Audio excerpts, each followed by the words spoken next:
Assalamualaikum warahmatullahi wabarakatuh. Selamat pagi anak-anak ibu yang soleh dan soleha. Bagaimana kabar kalian hari ini? Semoga kalian selalu dalam lindungan Allah Subhanahu wa ta'ala. Amin. Anak-anak ibu, sebelum kita memulai pembelajaran pendidikan agama Islam bab 8, alangkah baiknya jika kita bersama-sama membaca doa terlebih dahulu. Bismillahirrahmanirrahim. Rabbi zidni ilman warzuqni fahman. Ya Allah, tambahkanlah ilmuku dan pertinggikanlah kecerdasanku. Amin. Anak-anak ibu semua, sekarang kita akan belajar tentang bab 8, yaitu kisah keteladanan Nabi Yunus alaihi salam. Di bab 8 ini yang akan kita pelajari adalah Nabi Yunus alaihi salam diutus untuk kaum Bani Israel. Yang kedua, cobaan yang dialami oleh Nabi Yunus alaihi salam. Dan yang ketiga, kesuksesan Nabi Yunus alaihi salam dalam berdakwah. Yang pertama, Nabi Yunus alaihi salam diutus untuk kaum Bani Israel. Keadaan orang-orang Bani Israel sangat memprihatinkan pada saat sebelum diutusnya Nabi Yunus alaihi salam. Mengapa Nabi Yunus alaihi salam diutus untuk kaum Bani Israel? Nabi Yunus alaihi salam diutus oleh Allah Subhanahu wa ta'ala untuk Bani Israel karena keadaan Bani Israel pada saat itu memiliki tingkah laku, moral, dan akhlak yang rusak, serta berpecah belah dan mendirikan kerajaan sendiri-sendiri.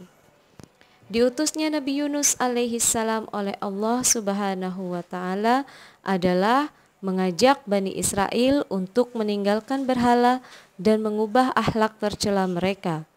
Namun apa yang terjadi? Nabi Yunus alaihi salam malah diolok-olok dan dihina oleh penduduk Bani Israel. Penduduk Bani Israel sulit untuk menerima ajakan dan seruan Nabi Yunus alaihi salam tersebut. Yang kedua adalah cobaan yang dialami oleh Nabi Yunus alaihi salam. Nabi Yunus alaihi salam mengajak kaumnya untuk kembali kepada ajaran Allah Subhanahu wa ta'ala. Namun, masih banyak kaumnya yang menyembah kepada selain Allah. Nabi Yunus alaihi salam sudah 30 tahun menyampaikan agama Allah Subhanahu wa ta'ala dengan penuh ketabahan dan kegigihan. Akan tetapi, selama itu pula Nabi Yunus alaihi salam hanya mendapat pengikut sebanyak 2 orang saja.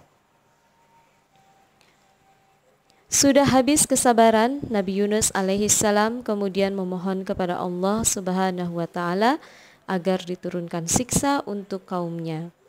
Akan tetapi, sebelum mendapat izin dari Allah Subhanahu wa ta'ala, Nabi Yunus alaihi salam sudah meninggalkan kaumnya. Dan ketika Allah Subhanahu wa ta'ala menurunkan siksa pada kaumnya berupa awan yang menghitam, mereka semua memanggil Nabi Yunus alaihi salam.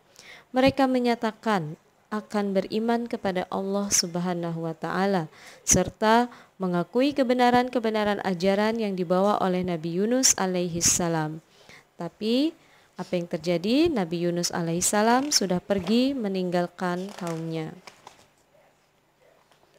Nabi Yunus alaihi salam pergi meninggalkan kaumnya menaiki sebuah perahu yang sudah penuh dengan muatan. Di tengah lautan, perahu tersebut hampir saja tenggelam karena banyaknya gelombang yang dihadapinya.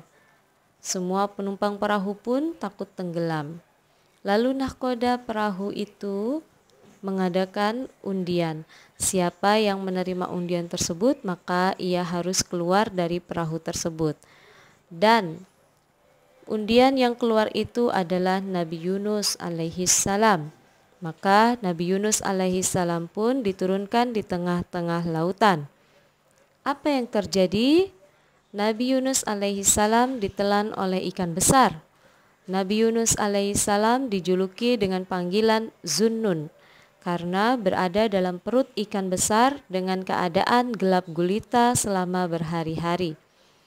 Nabi Yunus alaihissalam berada dalam 3 kegelapan, yaitu kegelapan perut ikan, lautan, dan malam. Dalam keadaan seperti itu, Nabi Yunus alaihissalam senantiasa selalu banyak mengingat Allah.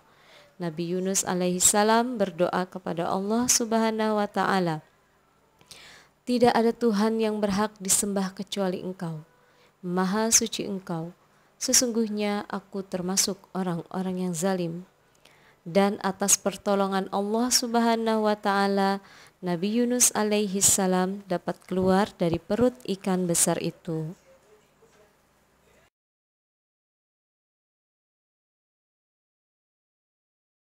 Kesuksesan Nabi Yunus alaihissalam dalam berdakwah.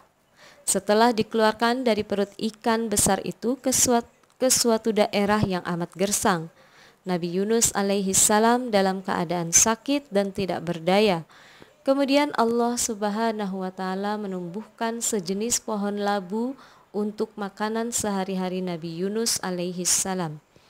Allah subhanahu wa ta'ala memerintahkan kembali Nabi Yunus alaihissalam untuk pulang ke kampung halaman dan menemui kaumnya. Kaum Nabi Yunus alaihissalam sudah menunggu kedatangannya, dan atas rahmat Allah subhanahu wa ta'ala mereka kemudian beriman semuanya.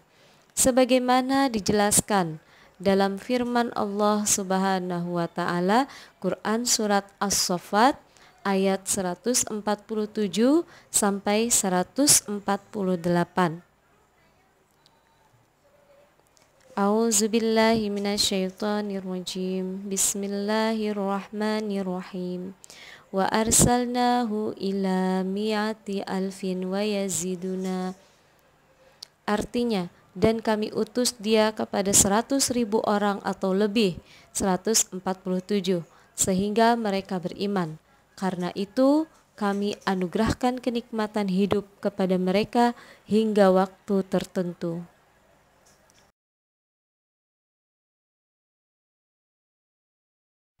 Nah, dari kisah keteladanan Nabi Yunus alaihissalam, apa sih hikmah yang bisa kita dapat?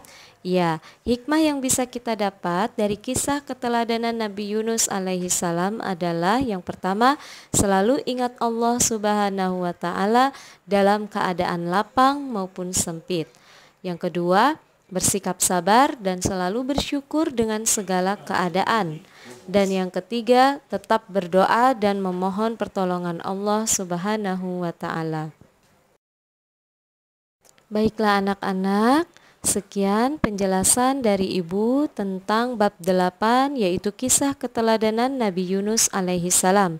Semoga penjelasan dari Ibu ini bermanfaat untuk kalian dan kehidupan kalian. Terima kasih sudah mau menyimak dan mendengarkan video dari Ibu. Ibu akhiri, wassalamualaikum warahmatullahi wabarakatuh. Tetap semangat dan selalu jaga kondisi kesehatan kalian. Terima kasih.